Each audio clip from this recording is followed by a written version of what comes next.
నమస్కారం. ఈరోజు మనం ఒక అద్భుతమైన ప్రయాణం గురించి మాట్లాడుకోబోతున్నాం.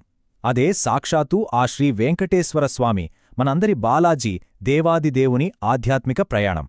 ఇది కేవలం ఒక పురాణగాథ మాత్రమే కాదు, దీని వెనుక ఎంతో ఆసక్తికరమైన నేపథ్యం ఉంది. అసలు ఏం జరిగిందో ఒక్కసారి వివరంగా తెలుసుకుందాం. ఇప్పుడొక ఇంట్రెస్టింగ్ పాయింట్ మాట్లాడుకుందాం. ప్రపంచంలోనే అత్యధిక కానుకలందుకునే దేవుళ్లలో తిరుపతి బాలాజీ ఎప్పుడు ముందు వరుసలో ఉంటారు కదా. అసలు ఈ ఆధునిక కాలంలో కూడా ఆ గుడికి అంత అపారమైన సంపద ఎక్కడ్నుంచొస్తుందన్నది ఎప్పుడైనా ఆలోచించారా? నిజంగానే ఇది ఒక అంతుచిక్కని రహస్యంగా అనిపిస్తుంది కదూ. అయితే దీనికి సమాధానమేంటో తెలుసా? స్వామివారి దివ్యమైన ప్రయాణంలో ఏర్పడిన ఒక దైవిక రుణం. అవును, మన ఆధారాల ప్రకారం ఈ భారీ కాలుకల వెనుక ఉన్న అసల రహస్యం ఒక పురాతన దైవిక అప్పు. ఇక్కడే మన కథ ఒక సాధారణ రహస్యం నుండి పురాణాల వైపు చాలా ఆసక్తికరంగా మలుపు తిరుగుతుంది. సరే, అసలు ఈ దైవిక రుణం ఎక్కడ, ఎలా పుట్టిందో తెలుసుకోవాలంటే మనం కాలంలో కాస్త వెనక్కి వెళ్ళాలి. వైకుంఠం నుంచి తిరుమల కొండల దాకా అసలు మూలాలు ఎక్కడున్నాయో చూద్దాం. అసలు ఏం జరిగిందంటే, వైకుంఠంలో జరిగిన ఒక చిన్న సంఘటన వల్ల శ్రీమహాలక్ష్మి అలిగి భూలోకానికి వచ్చేసింది. ఆవిడ ఎడబాటును ఏమాత్రం తట్టుకోలేక విష్ణుమూర్తి కూడా ఆవిడను వెతుక్కుంటూ భూమిపైకి వచ్చేశారు. అలా వచ్చి ఈ ప్రశాంతమైన తిరుమల కొండల్లో ఆశ్రయం పొందారన్నమాట. అలా భూలోకానికి వచ్చిన విష్ణుమూర్తే శ్రీనివాసుడు. అంటే తన సతీమణితో మళ్లీ కలవాలనే ఉద్దేశ్యంతో ఈ కొండల్లోనే ఏకాంతంగా తపస్సు చేసుకుంటూ గడిపిన అవతారమిదే. ఆ సమయంలో ఆయన కేవలం అక్కడి మునులతో, ఇతర దేవతలతో మాత్రమే కలుస్తూ చాలా ప్రశాంతంగా ధ్యానంలో గడిపేవారు. ఇక్కడే కథలో ఒక అద్భుతమైన మలుపు ఉంది. ఒక దైవిక ప్రేమ కథ. ఆ భారీ దైవిక రుణానికి ఎలా దారితీసిందో ఇప్పుడు చూద్దాం. శ్రీనివాసుడు అడవిలో ప్రశాంతంగా ధ్యానం చేసుకుంటున్న సమయంలో ఒక అద్భుతం జరిగింది. సాక్షాత్తు లక్ష్మీదేవి అంశ అయిన పద్మావతీదేవిని ఆయన చూశారు. వాళ్ళిద్దరి చూపులు కలవగానే తక్షణమే వారి మధ్య ఒక డివైన్ బాండ్ ఏర్పడిపోయింది. అక్కడున్న ఋషులు, దేవతలు కూడా ఈ అద్భుతమైన కలయికను చూసి ఆనందించి ఆ జంటను మనసారా ఆశీర్వదించారు. ఆ తరువాత ఏం జరిగిందంటే, పద్మావతి భక్తికి ముగ్ధుడైన శ్రీనివాసుడు నేరుగా ఆవిడ తండ్రి ఆకాశరాజు దగ్గరికి వెళ్లి పెళ్లి ప్రతిపాదన చేశారు. దానికి ఎంతో సంతోషించిన ఆకాశరాజు వెంటనే దేవతలను, ఋషులను సంప్రదించారు. వాళ్లు కూడా చాలా హ్యాపీగా గ్రీన్ సిగ్నల్ ఇచ్చేయడంతో ఇక పెళ్లి పనులు జోరుగా మొదలైపోయాయి. కాని ఇక్కడే ఒక విచిత్రమైన పరిస్థితి ఎదురైంది. ఒక్కసారి ఆలోచించండి.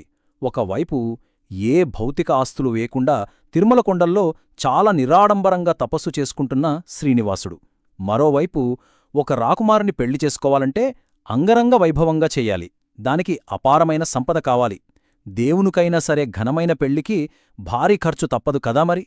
సో ఇక్కడ మనం గమనించాల్సిన అసలు పాయింట్ ఏంటంటే, ఆ పెళ్లి ఖర్చుల కోసం శ్రీనివాసుడు సాక్షాత్తు సంపదలకు అధిపతి అయిన కుబేరుని దగ్గర అక్షరాల ఒక భారీ దైవిక రుణాన్ని తీసుకోవాల్సొచ్చింది. మనం స్టార్టింగ్లో అనుకున్న ఆ మిస్టరీకి అసలు సమాధానం ఇదే. ఆనాడు చేసిన ఆ భారీ అప్పు తీర్చడానికే భక్తులు ఈనాటికి ఆ స్థాయిలో కానుకలు సమర్పిస్తూ ఉంటారు. సరే, దైవిక రుణం పుట్టింది. ఇక అంగరంగ వైభవంగా పెళ్లి పనులు ఎలా జరిగాయో, ఆ శ్రీనివాస కళ్యాణం వైభవమేంటో ఇప్పుడు తెలుసుకుందాం. ఈ శ్రీనివాస కళ్యాణాన్ని గమనిస్తే, ముందుగా వారి శాశ్వత ప్రేమకు గుర్తుగా పూలమాలలు మార్చుకున్నారు. ఆ తరువాత అగ్నిదేవుని సాక్షిగా హోమం నిర్వహించి ప్రమాణాలు చేసుకున్నారు.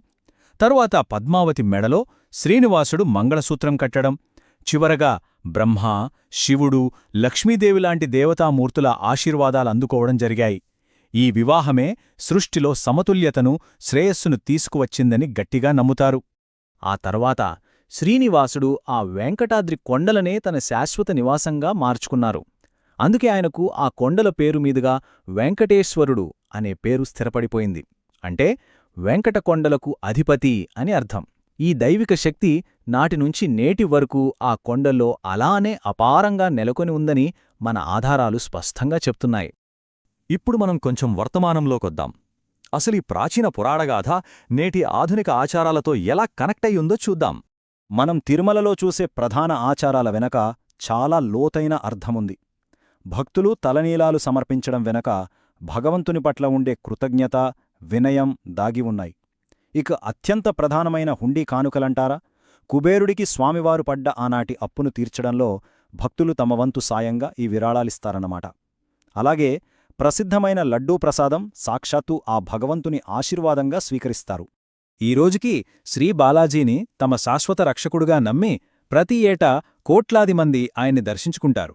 ఎంతోమంది భక్తులు తమ జీవితాల్లో జరిగిన అద్భుతాల గురించి చెబుతుంటారు. కొందరికి ఆకస్మికంగా ఆర్థిక విజయాలొస్తే, మరికొందరికి దీర్ఘకాలిక వ్యాధులు తగ్గిపోయాయి, ఇంకొందరికి జీవితంలో ఉన్న అడ్డంకులన్నీ ఒక్కసారిగా తొలగిపోయాయి. ఇదంతా వారికున్న అపారమైన విశ్వాసమే. ఇదంతా మనకేం చెబుతోందంటే, విశ్వాసం, త్యాగం కలిస్తే ఎంతటి అద్భుతాలు జరుగుతాయో అర్థమవుతోంది. ఎవరైతే స్వామివారిని పూర్తిగా శరణు కోరుతారో వాళ్లకు అపారమైన శాంతి, ఐశ్వర్యం దక్కుతాయని ఈ గుడి వైభవం మనకు నిరంతరం గుర్తు చేస్తూనే ఉంటుంది. అందుకే ప్రపంచంలోని అత్యంత సంపన్నమైన, శక్తివంతమైన పుణ్యక్షేత్రాలలో ఇది అగ్రస్థానంలో నిలుస్తోంది. ఇక ముగించే ముందు ఒక్కసారి ఈ విషయం గురించి ఆలోచించండి. స్వచ్ఛమైన దైవిక ప్రేమ కోసం లేదా ఒక ఉన్నతమైన ప్రయోజనం కోసం ఎంతవరకైనా వెళ్లడానికి ఎవరైనా సిద్ధపడతారా? శ్రీనివాసుని కథ మనకు అదే కథ నేర్పిస్తోంది. భక్తి, ప్రేమ, నిబద్ధతలకు ఉన్న ఈ అనంతమైన శక్తి గురించి ఆలోచిస్తూనే ఉండండి.